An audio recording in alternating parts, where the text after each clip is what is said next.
የግል ጉዳዮች፣ የግል ንግግሮች፣ የራስ ቦታ፣ ጸጥታ፣ አትኩሮት፣ ስክነት፣ ቀስ ማለት የሚገባቸው ነገሮች፣ መደማመጥ የሚገባቸው ነገሮች፣ ከልባችን ልናወራቸው የሚገባቸው ነገሮች፣ ህዝብ ትራንስፖርት ላይ ሀገሩ እየሰማ ሀገሩ እያየ ሲነገሩ ብትሰሙ፣ ለውይይት ቀርቦ ብትሰሙ ምን ትላላችሁ? የዛሬው ርዕሴ እንግዲህ እዚህ ጉዳይ ላይ ያጠነጥናል።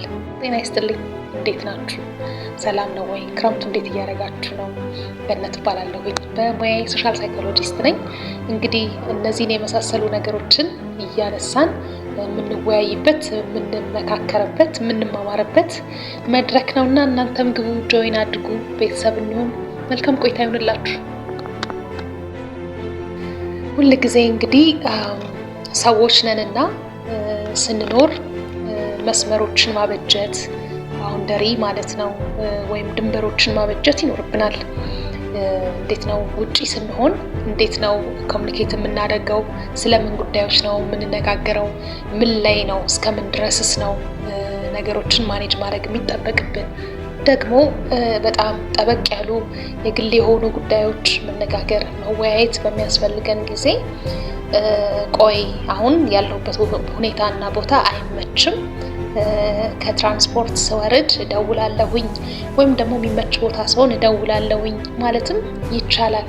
ነገር ግን አንዳንድ ጊዜ አንዳንድ ሁኔታዎችን አንዳንድ ነገሮችን ስትታዘቡ የግል ነገሮች፣ የግል ጉዳዮች፣ ሌላ ሰው ሊሰማቸው የማይገቡ ነገሮች፣ ለሌላው ሰው ሼር መደረግ የሌለባቸው ነገሮች፣ የራስ የሆኑ ነገሮች ወይም ፕራይቬሲያቸው ሊጠበቅላቸው የሚገቡ ነገሮች እንዴት ነው ሌላ ሰው እስኪሰማ ድረስ፣ ሌላ ሰው እስኪመለከት ድረስ፣ እስኪታዘብ ድረስ፣ ኢቭን መልእክቱን ለሌላ ሰው የመሰለ እስኪመስል ድረስ በአደባባይ ሲነገሩ ሲታዩ ይሰማል፣ ይታያል። እና እንዴት ነው ይሄ ነገር የሚለውን ነገር እስኪ እንደው ብናየው ብዬ ስለወደድኩኝ ነው ዛሬ ይሄንን ፕሮግራም ልሰራ የወደድኩት ማለት ነው።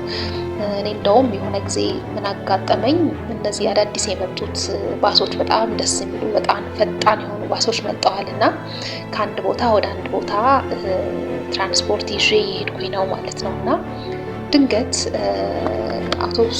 አውቶቡሱን ከመያዜ ማለት ነው አንዲት በጣም ሴት ስለ ውጭ ጉዞ ታወራለች፣ ስለተጠየቀችው የውጭ ምንዛሪ፣ ስለምትከፍለው ክፍያ፣ መቼ ልትሄድ እንደምትችል፣ በምን ሁኔታ እንደምትሄድ፣ ምን ነገር እያደረገች እንደሆነ፣ ዝግጅቷን፣ ቅድመ ሁኔታዋን፣ እያንዳንዱን ነገር፣ የገንዘብ መጠን አይቀር፣ ዝግጅቷ አይቀር፣ ምን እያደረገች እንደሆነ አይቀር፣ እያንዳንዱን ነገር በዝርዝር እና በዲቴይል እንግዲህ ለደወለላት ሰው ታስረዳለች ማለት ነው። እና እንግዲህ ሰውም ሳይወድ በግድ ይሄንን ሁኔታ እየሰማ ይሄዳል ማለት ነው። እና ትንሽ ክሊክ አደረገኝ ይሄ ጉዳይ እንግዲህ የራሷ የግሏ የህይወቷ ጉዳይ ነው። ስለዚህ ይሄንን ጉዳይ ስትወርድ ከዛ ትራንስፖርቴሽን ስትወርድ በግሏ ስፔሲፊክ በሆነ ቦታ መርጣ ሁኔታዎችን አይታ መነጋገር አይቀልም ነበር ወይ? ምክንያቱም የተለያየ አይነት ህይወት ያለው ሰው፣ የተለያየ አይነት ኑሮ ያለው ሰው፣ የተለያየ አይነት ሁኔታ ውስጥ ያለ ሰው ነው የሚሰማን። የግላችን ነገር ስናወራ ደልቶንም ሊሆን ይችላል፣ ጥሩ ሁኔታ ላይም ልንሆን እንችላለን። የምንገልጻቸው ነገሮች ጋራ ብዙ ነገሮችን ለሰው ያው ኢንዳይሬክትሊ በቀጥተኛም ባይሆን በተዘዋዋሪ መንገድ እየገለጽን ነው የምንሄደው። ችግርም ቢሆን እንደዛው ነው። ያለንበትን ሲቹዌሽን ማያስፈልገው ሰው ኢንፎርሜሽኑን መስማት የሌለበት ሰው እንዲሰማ እያደረግን ነው ማለት ነው። ስለዚህ እነዚህ ነገሮች ሌላኛው ሰው ላይ የሚፈጥረው ያለ ኢፌክት ይኖራል ብዬ አስባለሁኝ፣ በበጎም ጥሩም ባልሆነ መንገድም። ስለዚህ በተቻለ ሁኔታ መንገድ ላይ የምናወራቸውን ነገሮች ቦታ፣ ጊዜ፣ ሁኔታ እንዴት ነው ይመጥናል ወይ የሚሉትን ነገሮች ብናይ ብናስተውል መልካም ነው ብዬ አስባለሁኝ። ለሌላውም ሰው ማሰብም ነው ጭምር ነው ብዬ አስባለሁኝ። ሌላ ጊዜ ደግሞ እንዲሁ ምን አጋጠመኝ፣ ሁለት ሴቶች ናቸው እና የትዳር አጋራቸው እንዲሆን ስለሚፈልጉት ሰው መስፈርት ጮክ ብለው ይከራከራሉ፣ ይነጋገራሉ። በቃ ክርክር በሚባልበት ሌቭል ማለት ነው። እና በጣም የሚያስቀው ነገር አንዷ ስትናገር የነበረው መስፈርት በትክክል አጠገቡ ያለው ሰው ይመስል ነበር መስፈርቱ ማለት ነው። እና ትንሽ የሚያስቁ ነገሮች ነበሩት ማለት በጣም ነው ንግግሯ ሁሉ የሚገርም እና የሚያስቅ ነበር። እና አሁን ይሄ አይነት ንግግር ፐርሰናሊ ለራሳችን የምንይዘው መስፈርት በአይምሯችን፣ በልባችን፣ በውስጣችን ልንይዘው የሚገባ መስፈርት ነው እንጂ እንዲህ በአደባባይ ሰው እስኪሰማ ሰው እስኪስቅ ድረስ መሆን አለበት ብዬ አላስብም። እና እንዴት ነው ወዴት እየሄድን ነው የሚለውን ነገር ትንሽ ስላሳሰበኝ ነው። ምክንያቱም ፕራይቬሲ የምንለው ነገር ሊከበር ይገባል። እንዷ ሴትዮ ይሄን ነገር አየች እና ከወደ ኋላ አፍ አውጥታ እኔ እንዲህ አይነት የጉንጭ አልፋ ንግግርና ንትርክ ለማድረግ ጉልበት ቢኖረኝ ኖሮ የት በደረሱ ነበር አለች። እንግዲህ በግል የተጀመረው ንግግር ወደ ማህበር አደገ ማለት ነው። ትራንስፖርት ውስጥ የነበረው ሰው ሁሉ እንደገና ሌላ ሳቅ ነው የተፈጠረበት ማለት ነው። ብዙ ነገር ትታዘባላችሁ። በጣም የግል ቦታና ሁኔታ ሊሰጣቸው የሚገቡ ጉዳዮች እንግዲህ ትራንስፖርት ላይ፣ ታክሲ ላይ ሊሆን ይችላል፣ ባስ ላይ ሊሆን ይችላል፣ ባቡር ላይ ሊሆን ይችላል። ብቻ ባለው ነገር ሁሉ እስካሁን ድረስ እንግዲህ ታዝባችሁ ይሆናል ብዬ አስባለሁኝ። እና የሽሮም የበርበሬም ጉዳይ፣ የግል ሁኔታም ጉዳይ፣ የግል ኑሮም ጉዳይ፣ የቤተሰብም ጉዳይ፣ በልባችን እንይዘው የሚገባውም ጉዳይ እንግዲህ ሁሉ ነገር ወጥቶ እየተሰጣ ከግል ሁኔታ ወደ ማህበር ሁኔታ እየተቀላቀለ ነው ማለት ነው። ስለዚህ እንዴት ነው ወዴት እየሄድን ነው?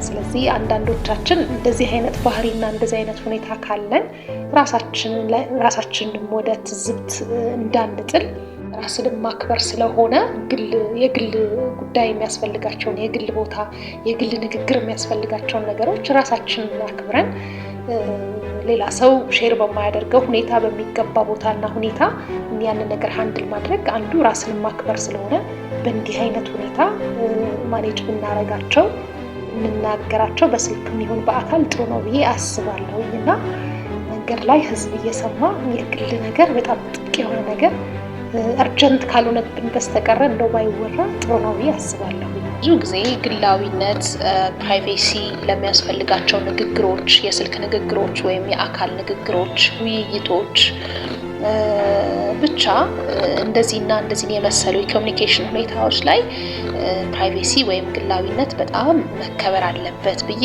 አስባለሁኝ። ምክንያቱም በእኛ ንግግር የሚከፋው ሰው፣ በእኛ ንግግር የራሱን ህይወት የሚመለከት ሰው፣ በእኛ ንግግር የሚሳቀቅ ሰው፣ እንዴት ያለ ኑሮ ነው እየኖርኩኝ ያለሁት ብሎ የሚያስብ ሰው፣ ራሱን የሚያነጻጽር ሰው፣ ብዙ ሀሳብ ውስጥ የሚገባ ሰው እንዴት ነው ህይወቱን ዞር እያለ እያነጻጸረ በቃ ጥሩ ሁኔታ ላይ እንዳልሆነ የሚያስብ ሰው፣ እንዳልኳችሁ የሚከፋው ሰው፣ የሚሳቀቅ ሰው፣ ብዙ አይነት ሰው ሊሉን ይችላል። በዛውም ልክ ደግሞ የሚታዘብን ሰው አለ። በዛውም ልክ ደግሞ ለራሳችን ያለንን ዋጋ ማሳጣትም ጭምር ነው ብዬ አስባለሁኝ። እና በተቻለ መጠን የግል ጉዳዮቻችንን፣ የግል ነገሮቻችንን መነጋገር የሚገቡንን ነገሮች ጊዜ፣ ቦታ፣ ሁኔታ ሰጠናቸው አክብረናቸው ብንነጋገርባቸው መልካም ነው ብዬ አስባለሁኝ። ራስን ማክበር ከዛ ስለሚጀምር ማለት ነው። ቢኮዝ ጉዳያችንን በደንብ በሚገባም ልቦናችንን ሰብስበን ሀሳባችንን ሰብስበን ኮንሰንትሬት አድርገን በትክክል መነጋገር በትክክል መወያየት የምንችለው ቦታው ሲመች፣ ሁኔታው ሲመች፣ ያለንበት አካባቢያዊ ሁኔታ ሲመች፣ ጸጥታው ሲመች ነው እንጂ እንዲህ በአደባባይ ህዝብ እየሰማ ወይ ታክሲ ውስጥ ወይ ደግሞ አውቶቡስ ውስጥ ሆነን አይደለም። አንዳንድ ጊዜ በእርግጥ አስቸኳይ ጉዳዮች ሊያጋጥሙን ይችሉ ይሆናል።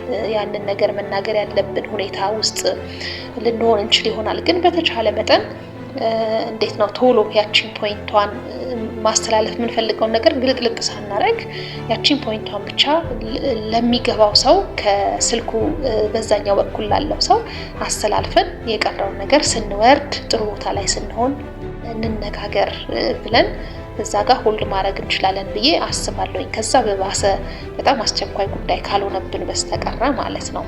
ስለዚህ በዚህ መንገድ ነገሮቻችንን እንደው መያዝ ብንችል መልካም ነው ብዬ አስባለሁ። እንዳልኳችሁ የራስን የህይወት የራስን ኑሮ የራስን ነገር በአክብሮት መያዝ ከዚህ ነው የሚጀምረው እንጂ እንዴት ነው በአደባባይ ሁሉም ሰው ሁሉን ነገር እየሰማ መሄድ አለበት ብዬ አላስብም። ያም ሰውም መስማት የማይገባውን ነገር መስማት አለበትም ብዬ አላስብም።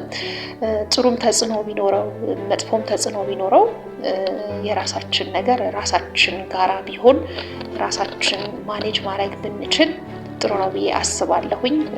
አለበለዚያ ግን ያው ትዝብት ላይ መውደቅ እንደዚህ ይመጣል ማለት ነውና በተቻለ መጠን የራሳችንን ነገር ራሳችን ማኔጅ ማድረግ ብንችል መልካም ነው ብዬ አስባለሁኝ። መልካም ጊዜ ይሁንላችሁ። አስተያየት ካላችሁ ኮሜንት ሴክሽን ላይ አስፍሩልኝ። እንደኔ እንደዚህ ያጋጠማችሁ ነገር ካሉ የሚያስቁ ነገሮች የታዘባችኋቸው ነገሮች ካሉ አስፍሩልኝ ኮሜንት ሴክሽን ላይ ደስ ይለኛል ለማየት። መልካም ጊዜ ይሁንላችሁ። አዲስ የሆናችሁ ለቻናሉ ቤተሰብ በመሆን ብዙ ነገሮች ላይ እንወያያለን፣ እንነጋገራለን። ቤተሰብ ሁኑ። መልካም ጊዜ ይሁንላችሁ።